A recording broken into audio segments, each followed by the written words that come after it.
Praise the lord. ఈ దిన దైవ వాగ్దాన ధ్యానము.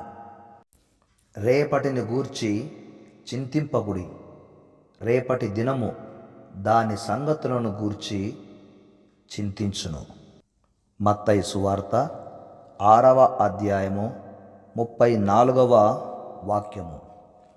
క్రీస్తునందు ప్రియమైన వారలారా, విశ్వాసులు చింతించకూడదు అని ప్రభు తెలియచేస్తూ ఉన్నాడు. చింతించుట నిష్ప్రయోజనముగా ప్రభు తెలియచేశాడు. యేసుక్రీస్తు భవిష్యత్తు కొరకు కృషి చేయడము తప్పు అనలేదు, కానీ భవిష్యత్తును గూర్చి చింతించడము నిష్ప్రయోజనము.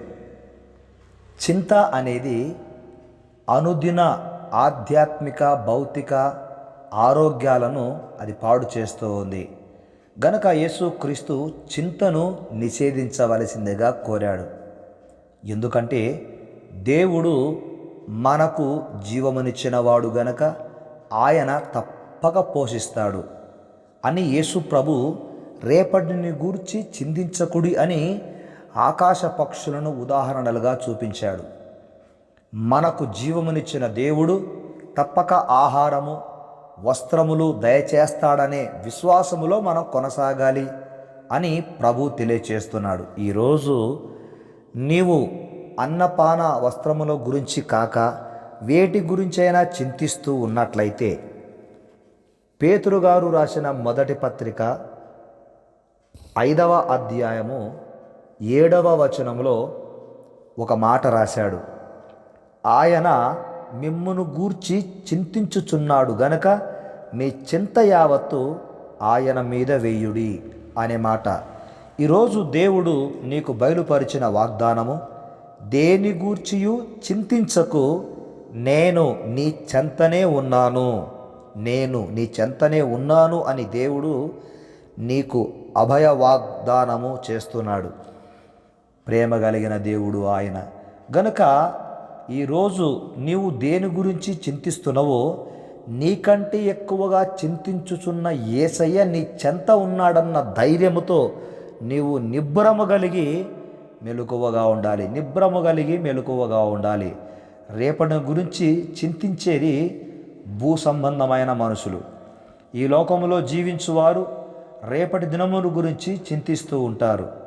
కనుక తమ జీవన వ్యాపారములో ఏమాత్రము చింతింపకూడదు అని ప్రభు జ్ఞాపకం చేస్తున్నాడు. మనుషులు భూలోక సంబంధమైన సంపదలు వస్తువులలో భద్రత ఉన్నదని భ్రమించి వాటి కొరకు చింతిస్తూ ఉంటారు.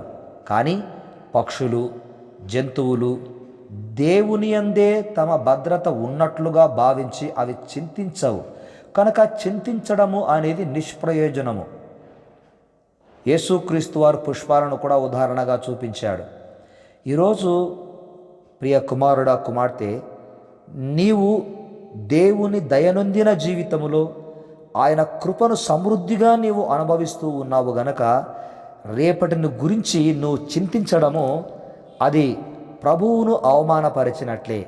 ఎందుకంటే నీకు జీవమునిచ్చిన దేవుడు నిన్ను ఆయన ఆకలితో అలమటిస్తూ ఉంటే చూస్తూ ఉంటాడా? వస్త్రములు లేకుండా నీ ఉంటే ఆయన నీకు వస్త్రములు ఇవ్వకుండా ఉంటాడా? కనుక ఏమి తిందుమా ఏమి త్రాగుదుమా అని వాటి గురించి మీరు చింతించకుడి అనే మాట ప్రభు మాట్లాడాడు. కనుక రేపటిని గూర్చి చింతింపకుడి అంటే నేను మిమ్మును గురించి చింతిస్తున్నాను గనక నీ చింత నా పైన వేయుడి అని ప్రభు తెలియచేశాడు.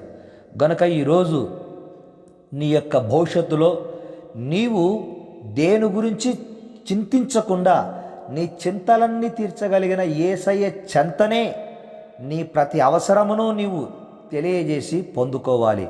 ఎందుకంటే నీవు ప్రార్థిస్తే వినడానికి ఆయన నీ చెంతనే నీకు సమీపంగా ఉన్నాడు. గనుక నీవు చింతించుచున్న దానిని దేవాది దేవుడు యేసయ్య ద్వారా నీకు అనుగ్రహించి నిన్ను ఆశీర్వదించునుగాక. ఆమెన్. ప్రార్థన. పరిశుద్ధుడైన మా తండ్రి, మా మంచి దేవ, మీకు వందనాలు. మా చింతలన్నీ నిష్ప్రయోజనమని భవిష్యత్తు కొరకు కృషి చేయడము తప్పు కాదు, కానీ భవిష్యత్తును గురించి చింతించడము నీవు వ్యతిరేకించావు. గనుక చింత అనేది ఆధ్యాత్మిక భౌతిక ఆరోగ్యాలను పాడు చేస్తుందని, మీరు చింతించవలదని మీరు మాకు తెలియచేశారు. ఆకాశ పక్షులను, పుష్పాలను, మీరు జంతువులను, ఆకాశ పక్షులను మీరు మాకు ఉదాహరణలుగా చూపించారు. గనక దయగల మా తండ్రి, వాటిని పోషించుచున్న దేవుడవు, మమ్మును కూడా ఇంతవరకు పోషించినందుకు మీకు స్తోత్రాలు స్తుతులు చెల్లిస్తూ ఉన్నాం. మేము మీ అందు విశ్వాసం ఉంచాము గనక నాయన, ఏనాడు మా విశ్వాసాన్ని నీవు ప్రభువా, మా విశ్వాసంలో నుంచి మేము తొలగిపోవడానికి ఏనాడు కూడా మేము అనుకున్న దానిని మాకు అనుగ్రహించకుండా మీరు ఉండలేదు. అడిగిన వాటికంటే, ఊహించిన దానికంటే అత్యధికముగా చేయగలిగిన శక్తిమంతుడైన దేవుడవు గనక మా ప్రియ ఆత్మీయ బిడ్డలు దేవా, దేనిని గురించి అయితే ఒకవేళ చింతిస్తూ ఉంటే యేసు నామమున వారి చింతలన్నీ తీరిపోవును గాక ప్రార్థన చేస్తూ ఉన్నాము తండ్రి. మా ప్రియ బిడ్డల జీవితాలలో వారు ఆశించిన దానికంటే, అడిగిన దానికంటే ఎక్కువగా చేసే దేవుడవై ఉన్నావన్న వారి విశ్వాసమును బలపరిచి నాయన, వారికి మీరు సహాయకుడవై ఇంతవరకు ఉన్నావు. ఇక మీదట కూడా మీ సహాయమును, మీ సన్నిధిని వారికి దయచేయమని యేసు క్రీస్తు నామమున ప్రార్థించినవన్నీ పొంది ఉన్నాము తండ్రి. ఆమెన్. ఆమెన్.